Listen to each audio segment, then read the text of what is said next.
Olá! O objetivo dos nossos vídeos a seguir é apresentar a vocês toda a parte ferramental, a parte de equipamentos elétricos utilizados dentro de uma obra de construção civil.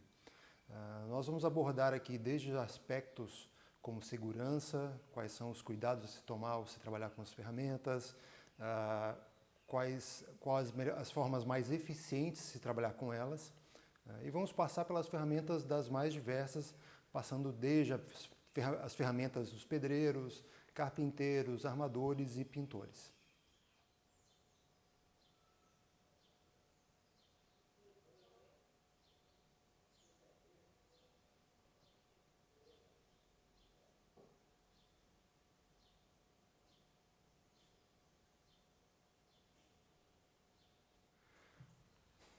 Bom, vamos começar abordando um pouquinho sobre os equipamentos de segurança.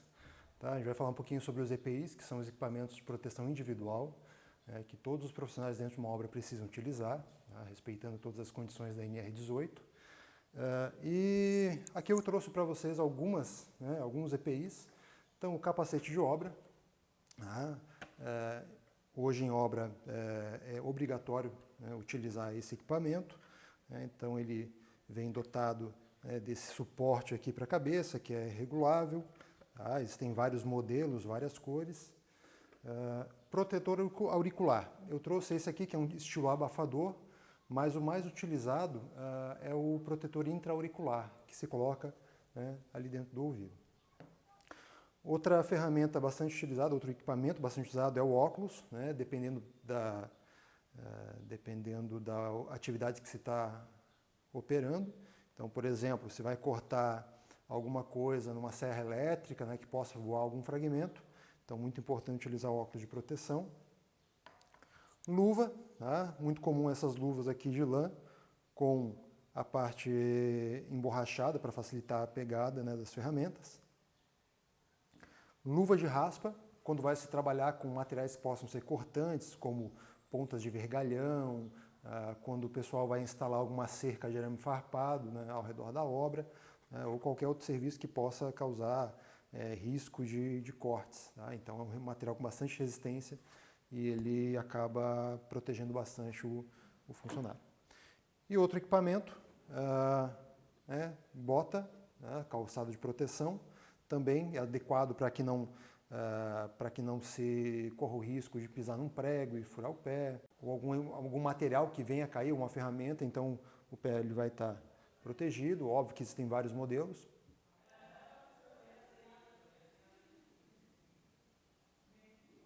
O primeiro grupo de ferramentas são as ferramentas de medição. Então, com ela, os profissionais diversos dentro da obra vão executar a medição, seja de corte de madeira, de corte e dobra de aço, de locação da obra, de fixação dos elementos estruturais. Tá? Então nós temos aqui, eu coloquei aqui 3 ferramentas. Tá? No primeiro caso aqui, uma trena metálica. Essa aqui é uma trena de 5 metros, mas tem dos tamanhos variados, 3, 5, 8 metros, até mais. Ela vem com uma escala em milímetros e uma outra escala em polegadas. Então a gente sempre vai ter que tomar cuidado de se atentar a utilizar a escala em milímetros. Beleza? Vem com o aparato para a gente poder fazer a fixação, para fazer a medição. Então um cuidado muito importante é evitar entortar esse aparato aqui. E com o tempo, claro, o pessoal vai utilizando e ela vai se desgastando. Essa aqui já é uma trena que está um pouquinho mais desgastada. Outra ferramenta utilizada, aí mais utilizada pelo profissional de carpintaria, é um metro de madeira. Então, ele é uma ferramenta bastante útil para ele e também é uma ferramenta que tem uma boa estabilidade. Então, ela é feita de um material que tem pouca dilatação térmica. Então, essas medidas não variam muito. Tá? Também a mesma coisa, nós temos uma escala em centímetros, em milímetros e uma em polegadas. Essa aqui vai até 1 metro, mas existem metros de madeira aí com dimensões maiores, até 2 metros. A terceira ferramenta, aqui seria no caso uma trena de lona, já utilizada para medidas, né, de maiores dimensões, então para fazer uma locação de terreno, para tirar as primeiras medidas, né? Então a trena de lona, a gente tem várias medidas, 10, 15, essa aqui é uma de 30 metros. Então ela vem com uma manivela para a gente poder recolher a fita de lona. E ela vem com esse anel na ponta, que é para fazer a fixação então em um prego ou em qualquer outro elemento e fazer a medida. A mesma coisa, tá? Ela tem, nesse caso aqui, apenas a medida em centímetros, milímetros, tá? E um cuidado a se tomar na hora de medir é que essa aqui, ela já começa nos 10 centímetros. Ou seja, se conta a medida desde do elemento que é medido a partir do início do anel. Tá bom? Existem outras ferramentas? Sim, existem outras ferramentas. Vocês já tiveram aula de topografia, então vocês sabem que hoje já se utiliza teodolito, a estação total em obra, mas no dia a dia o mais comum são essas ferramentas manuais. Bom, as ferramentas de carpintaria. Aqui eu coloquei para vocês algumas das ferramentas que são utilizadas, nós vamos abordar mais à frente as ferramentas elétricas. Tá? Essas aqui são as ferramentas manuais. Primeira ferramenta é a ferramenta de corte, então o serrote, muito utilizado. Hoje em dia vem perdendo um pouco de espaço, né? Ele é utilizado em algum outro serviço. As ferramentas elétricas têm tomado espaço até pela sua eficiência, né? Pela rapidez nos serviços. Depois vou dar maiores detalhes de como se utilizar um serrote. Esse aqui é um tipo de grampo, sargento. Se utiliza muito para fixar duas peças de madeira ou uma peça de madeira a uma bancada. Ele facilita muito quando preciso fazer uma colagem, quando eu não tenho como segurar duas peças e preciso pregar uma peça na outra. Tá? Então é uma ferramenta, existem diversos modelos de sargento, tá? O nome desse grampo. E esse aqui é um de engate rápido, então ele facilita bastante a fixação. Outra ferramenta, né? Outras duas ferramentas, o formão e a maceta. Tá? O formão é uma ferramenta que tem a ponta biselada, né, e bastante afiada para fazer algum tipo de entalhe. Então, quando precisa se dar um acabamento, por exemplo, numa estrutura de cobertura, num telhado, então às vezes o encaixe entre uma peça e outra e precisa se dar um acabamento. A maceta é a ferramenta que se utiliza para bater na cabeça, tá, do formão. Por quê? Não se deve utilizar o formão batendo com um martelo, porque com o martelo, se eu pegar um material metálico, com o tempo esse cabo ele vai rachar, ele vai quebrar e vai inutilizar a ferramenta. Assim como anteriormente, né, nós falamos lá das ferramentas de medição, então as mesmas ferramentas acabam sendo utilizadas pelo carpinteiro, né, tanto o metro de madeira quanto a trena metálica. O esquadro metálico, esse esquadro, apesar de ele ter uma escala, essa aqui já está bem apagada, mas apesar de ter uma escala graduada, essa escala não é utilizada como medida. Ele é apenas uma ferramenta de marcação. Né? Então, quando eu preciso marcar alguma coisa em 90 ou em 45 graus, eu utilizo então o esquadro. Junto geralmente com o esquadro, se utiliza o lápis de carpinteiro, tá? Então é uma ferramenta do dia a dia, tá, do profissional. A grosa, né, é como se fosse uma lima, né? A lima ela serve para desgastar metal, a grosa é como se fosse um elemento de abrasão para desgastar uma madeira.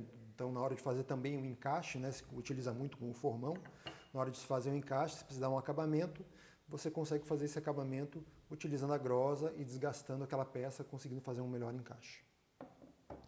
E, por último, aqui nós temos o martelo, que é o mais comum, né, do pessoal já conhecer. Esse aqui é um martelo de unha, né, conhecido como de unha por causa dessas duas unhas aqui, que ajudam bastante na hora de remover um prego. Né? Existem modelos dos mais variados tamanhos, e depois também vou dar alguns detalhes de como se utilizar essa ferramenta da forma mais correta. Pessoal, as ferramentas que o pedreiro utiliza. Né? Então aqui eu coloquei algumas ferramentas, óbvio que não estão todas utilizadas, aqui só ferramentas manuais.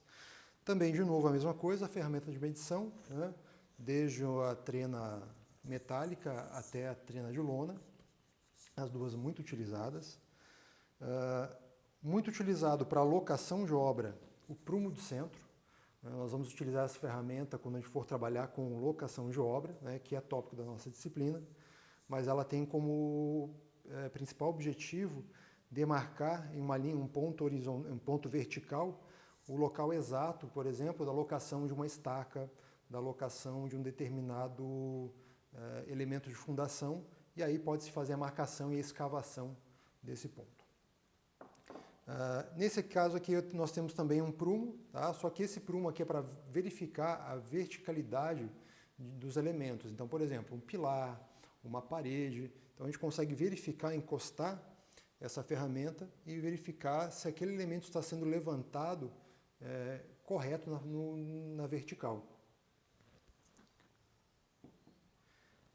Na mesma linha, né, desses equipamentos, nós temos o nível de bolha. Então ele é uma régua, né, pode ser metálica ou pode ser também de madeira, com diversos níveis de bolha, ou seja, eu posso fazer uma medida do nível na horizontal, utilizar ele na vertical, ou mesmo posso pegar um nível em 45 graus. Né? Essa bolha aqui, ela mede níveis em 45 graus. Existem hoje os níveis digitais, que facilitam muito o trabalho, contanto, óbvio, que a ferramenta esteja bem aferida. Então, tem que sempre tomar o cuidado em ter uma ferramenta que tenha uma determinada precisão. Esse aqui é a mangueira de nível, ela é transparente, justamente porque a gente precisa verificar a água que vai estar aqui dentro para se fazer a transmissão de diversos pontos de nível dentro de uma obra. Utiliza-se o princípio dos vasos comunicantes e principalmente na etapa de locação. Então a gente precisa locar vários pontos, a gente precisa fazer com que a nossa locação esteja na horizontal. A gente nunca vai construir uma obra com um terreno inclinado, a gente sempre vai tentar fazer com que a nossa obra esteja na horizontal. E esse equipamento aqui nós vamos ver depois alguns detalhes de como utilizá-lo. Uma coisa muito importante no nível de bolha é que na hora de se pegar a água e colocar aqui dentro, não se deve pegar direto da torneira, porque a água que vem da torneira geralmente vem com bolhas, e isso vai dar interferência nos resultados e, óbvio, vai ter um erro nas medições. Ferramentas agora da parte de argamassas, né? Então, por exemplo, nós temos a colher de pedreiro, que é bastante comum para se fazer reboco, para se fazer assentamento de alvenaria. Nós temos a desempenadeira, tá? Que também tem diversas funções, desde a parte de reboco, o profissional de pintura utiliza para fazer aplicação de massa corrida. Tá? Aqui nós temos esse fratacho, tá? Ele é como se fosse uma desempenadeira, mas ele tem essa espuma, tá? Que é para dar acabamento no reboco, então se molha isso aqui e se dá acabamento final ao reboco, vai se raspando e vai removendo as partículas que estão soltas, né, no reboco da parede.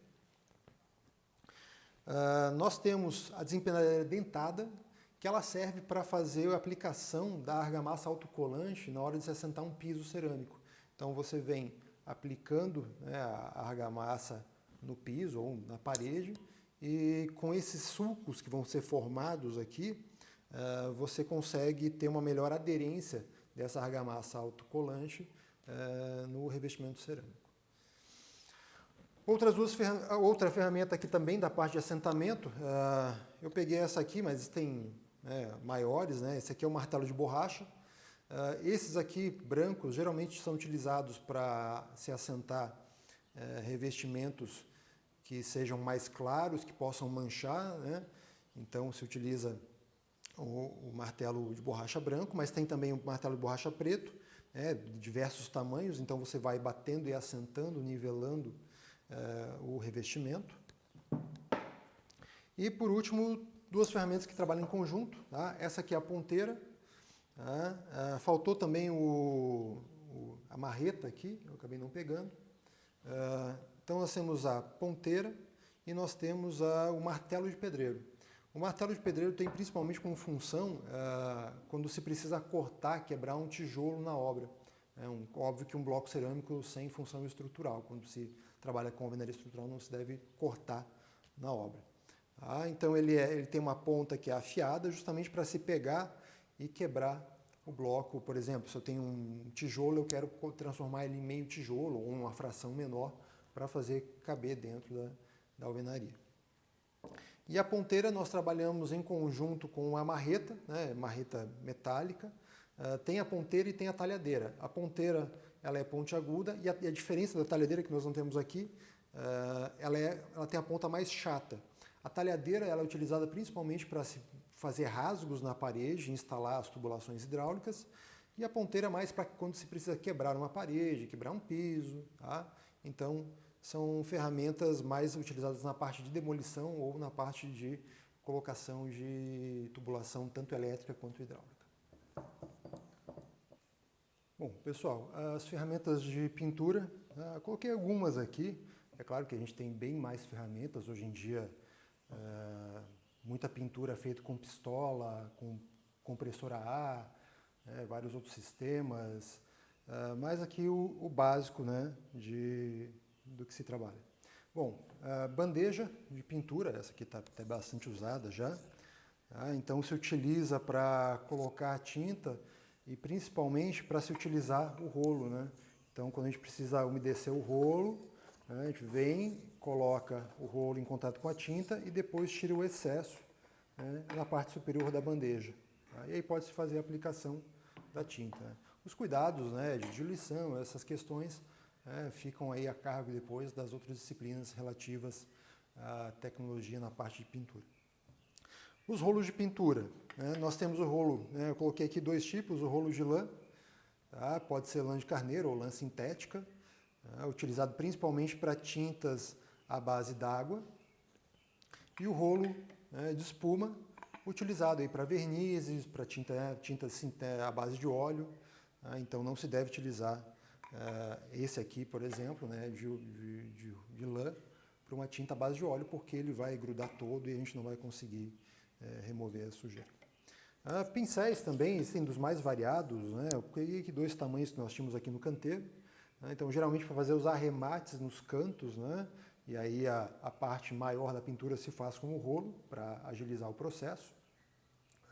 E aí tem no mercado pincéis mais adequados para madeira ou para alvenaria. Da parte de pintura, né? Nós temos uma gama bem grande de ferramentas, mas esse aqui seria o básico do ferramental de um pintor. Bom, pessoal, as ferramentas da parte de armadura, né, o profissional armador, então aquele que vai ser responsável por montar toda a parte de estrutura em aço, né, toda a parte de corte, dobra e montagem das armaduras de uma estrutura em concreto armado. Então aqui algumas ferramentas, tá, para a gente ter uma ideia. Ferramentas mais simples, né, como o arco de serra. Tá?